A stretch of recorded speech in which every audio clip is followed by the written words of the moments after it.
Blessed les gens, les grands singes 2.2, le cœur C. Le philosophe du réel a su percevoir comme l'athéisme est une religion en soi, une religion matérialiste, qui se prétend pouvoir tout se permettre puisque l'univers serait le fruit d'un monumental et majestueux hasard.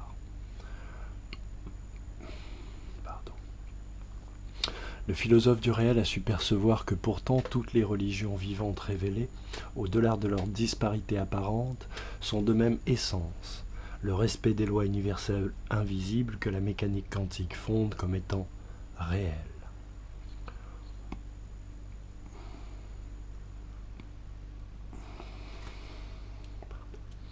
Le philosophe du réel a pu percevoir comme le respect des lois universelles invisibles, au-delà d'un dogmatisme religieux relatif, et ce qui permet aux hommes et aux femmes de vivre ensemble sans avoir la nécessité d'ériger d'autres lois au sein de la cité, pour la cité, dans la cité et au-delà. Les lois de l'univers ne sauraient être réécrites par l'homme et la femme. Seules les règles de vie, témoignage du respect conscient que l'homme et la femme vouent de façon effective et partagée aux lois de l'univers et du grand univers, sont de leur ressort. Le philosophe du réel a pu percevoir comme l'avènement de l'athéisme et le début du retour en arrière le plus cinglant de la pensée humaine, le plus sanglant, le plus séparatiste, le plus univoque. Le philosophe du réel a su percevoir comme l'athéisme est un discours schizophrène sans double dans l'histoire humaine. La révélation des plus bas instincts de l'âme humaine au service de forces invisibles dont le dépositaire de ce discours n'a pas idée et dont il se fait l'instrument docile inconscient. Le bras armé du mal. Le philosophe du réel a su percevoir comme tout ce qui sépare la voie unique de l'univers de ce que nous nommons maladroitement notre pensée, divisée en 1001 factions, ne pouvant dès lors plus communiquer entre elles, et le premier seuil de scission d'avec la source primordiale aimante, notre protection et notre créateur, l'univers lui-même, le libre arbitre. Le philosophe du réel entend l'arbre gémir, la plante pleurer, le crustacé et le dauphin ou la baleine souffrir. Il ne tient qu'à chaque âme de se relier au tout via la connaissance du cœur insondé pour entendre à son tour. Le cœur insondé ou l'intelligence spirituelle du cœur. C'est inné, en chacun et chacune, inné et universel. Le philosophe du réel est intelligence du cœur, clairvoyance sémantique vibratoire, instantanée. Le philosophe du réel a su entendre comme le rationnel est un outil et non une fin en soi, comme le rationnel est un canal et non une destination, comme le rationnel est de l'ordre du savoir et non de la connaissance, comme le rationnel est de l'ordre du cerveau et non de l'esprit, comme le rationnel est de l'ordre de la perception binaire et non de la perception et de la réception trinitaire de l'unique, comme le rationnel est de l'ordre du manifesté et non de l'ordre invisible primordial, comme le rationnel est de l'ordre de l'humain et n'englobe pas toutes les autres formes de vie, visibles ou invisibles, à l'intérieur de la sphère terrestre et au-delà. Le philosophe du réel a su percevoir comme le rationnel est un écueil pour l'imaginaire, sa muselière et son cadre, un cadre et une muselière. Le silence des non-dits et de leurs lois dès lors apparaissent au philosophe du réel comme évidentes, clairement manifestées, audibles et perçues, l'initiation naturelle. Le philosophe du réel est l'expression de l'intangible perçu. Le philosophe du réel a su percevoir comme sa voix intérieure et celle de la mélodie éternelle de l'univers et de ses lois. En lui, il n'est jamais seul. Son ego, qui est l'expression de sa forme individualisée, ne saurait être considéré comme une identité, puisqu'il demeure lui aussi une des énièmes expressions des êtres radiants que tout être humain demeure. Une essence non linéaire, qui devient l'instrument de pouvoir des esclavagistes de tout poil, en l'être, et à son insu, soumis. L'identité pour tout être radiant est énergétique, spirituelle et universelle, où elle n'est pas. Le miroir ne peut être fractal. L'univers est le seul miroir complétude du philosophe du réel intégral. Le philosophe du réel a su percevoir comme la notion du temps est une prison pour l'ego, le mur d'enceinte empêchant toute élévation verticale. Le philosophe du réel sait qu'assurément, lever la tête vers le ciel et le cosmos divin demeure l'unique option. Incliner son cœur et son œil unique vers le ciel et au-delà, vers la source qui entend, vers la source qui nous attend, en soi. Le philosophe du réel sent, en cette heure révélation, comme les symboles sont le seul langage plausible pour le Créateur. L'initiation est lente. Prétendre dominer des arcanes majeures que l'on ne maîtrise pas est une promesse de mort, de régression et d'humiliation pour tous. Le philosophe du réel sait que l'énergie dirige, que l'énergie est esprit, et que l'esprit, l'information, est énergie, créatrice, recréatrice. Le philosophe du réel s'applique donc à ne pas répliquer, mimer ce qu'il est, la vie. Le philosophe du réel sait que la vie est un cercle qui va de l'enfance à l'enfance, de l'innocence à l'innocence, de la pureté à la pureté, du dépouillement au dépouillement. Nous naissons dans notre plus simple appareil et partons de même.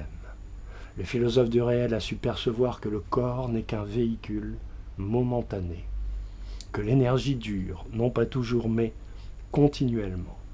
L'énergie se transforme, elle est ce qu'elle est, et n'est pas ce qu'elle sera. C'est là une des mélodies du mystère des mystères, audible et visible par chacun et chacune et à chaque instant dans l'air de la forme. Il est un seuil d'initiation à passer pour chaque découverte intime sur l'univers, sur le tout magnifique qui nous créa et nous régit. Par le truchement du libre arbitre, l'univers attend de nous que nous le rejoignions, serein et respectueux des règles simples et généreuses qui l'animent et nous prêtent vie. Le philosophe du réel sait que chaque chose, chaque être, chaque forme et non-forme qui le nourrit devra être nourri à son tour. C'est là la première clé de l'initiation silencieuse, intime, que chaque cœur peut et doit entendre vibrer en lui, que chaque être radiant partage avec toutes les formes et non-formes de vie, sur la terre et au-delà. Le philosophe du réel a ainsi pu percevoir que le sacré ne se sacrifie pas. Le sacrificiel ne saurait être l'expression d'une loi divine, mais la piteuse déjection de toutes les lois humaines, possessives et abjectes. Elle est l'exacte expression inversée de toute essence divine supérieure. Elle est l'exacte expression mimétique et sanguinolente de la marche du pouvoir évolutif de l'humain sur toute vie. L'esclavage de l'esprit prédateur par le flux rationnel tout-puissant inséminé dans le cœur de chaque homme, de chaque femme, de chaque enfant visé. Ainsi, tout ce qui touche au divin sera une aversion pour l'âme si habilement conquise et dupée par ses pairs. Le philosophe du réel sait que pourtant la prière est l'expression de notre acceptation des règles du libre arbitre, que l'apparence est un voile de vérité, que les sons sont de l'énergie première, la forme primordiale est le témoignage de l'unicité de toute chose vivante. La force ondulatoire est au-delà des mots, du temps, de la distance et de la forme. La force ondulatoire n'a aucune frontière, ni ici, ni ailleurs. Elle est au-dedans et au-dehors, véhicule de l'esprit omnipotent, en nous, autour de nous, au-dessus de nous, en deçà de nous, partout où la conscience est. La force ondulatoire comme un oiseau libre virevolte à dessein, fortifie et inspire l'essaim tout entier. Partout où la conscience est, c'est ainsi que le philosophe du réel comprend et perçoit que la conscience est tout. Le philosophe du réel sait que de toute évidence l'univers est ternaire dans ses replis magiques non révélés. Il a su percevoir que le binaire est l'expression scientifique de notre asservissement millénaire à une élite internationale affolée. La dualité, la guerre, la frontière, la limite, ses ressources, l'autre, le ternaire, le soleil, la lune, la terre, le papa, la maman, l'enfant, Le philosophe du réel sait, comme tout un chacun et chacune, que même l'hermaphrodite possède deux qualités en lui qui produisent le troisième, sa descendance, la continuité au-delà du temps et des saisons fragmentées. Le philosophe du réel a su percevoir comme le binaire et l'expression de l'apparence comme étant une réalité fixe, le corps, le visible, le palpable, le tangible, le non-voir. Le philosophe du réel sait qu'il suffit pourtant de demander la permission à l'univers pour tout, pour voir et être perçu, pour entendre et être compris.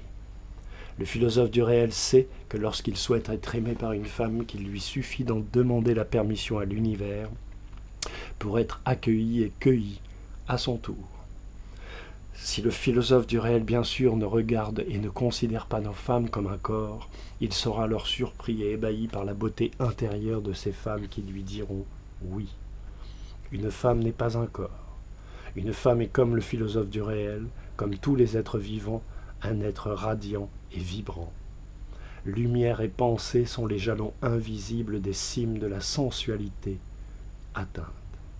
Le philosophe du réel ainsi a pu percevoir comme l'univers n'est que liberté, élancement intentionnel de l'âme consciente individualisée. Ces ondées forment l'océan astral et cosmique qui nous entoure. La permission de l'univers est acquise dès lors que le philosophe du réel la lui demande, sincèrement, en son cœur, en son âme, et par les ondes vibratoires de sa pensée puissante pénétrant toute chose, tout être, toute forme de vie, au-delà de son apparence ou de son appartenance momentanée. Le philosophe du réel est une onde électromagnétique glissant sur la seule véritable nourriture de l'univers, l'information. Son trésor qu'il transmet, la formation de l'intérieur, l'initiation au tout, l'inclinaison de l'être individuel dans le grand tout qu'il demeure, à l'intérieur duquel il s'évolue lui-même, à l'intérieur duquel il voyage et se transforme, à l'intérieur duquel il vit, à l'intérieur duquel il meurt, et à l'intérieur duquel il finit par renaître. L'intérieur est au-dedans, l'intérieur est au-dehors, l'intérieur est partout où sa vie consciente s'élève. Le philosophe du réel sait que son ventre est univers, que l'univers est son ventre, que son âme est univers, que l'univers est son âme. Chaque partie du philosophe du réel est un univers en soi, et l'univers est transcendentalement chacune des parties qui le composent, tout en étant autour de cette partie, tout autour de lui et en lui. C'est là le mystère des mystères atteint. Le philosophe du réel a su percevoir que l'univers n'a pas de centre sinon son cœur, que l'univers n'a pas de centre sinon des millions et des milliards de cœurs. Le centre est partout où il se trouve et partout où il n'est pas. Le centre est son œil, le centre est ce qu'il voit, le centre est ce qu'il perçoit. Le centre est en haut, le centre est en bas, le centre est à droite, le centre est à gauche. Le philosophe du réel a su percevoir que seule la masse, par le jeu de la gravitation, nous empêche de l'entendre, de le ressentir, de le percevoir en soi. La résonance électrogravitationnelle des ondes scalaires, ici et maintenant avérée, fonde dans l'esprit du philosophe du réel que la masse, en tant que potentiel de capacité, peut être dépassée, comprise, maîtrisée, pour le bien pacifique commun et naturel de chacun et de chacune, et dans le quotidien de chacun des terriens et de chacune des terriennes dès lors, avisée. Blessed.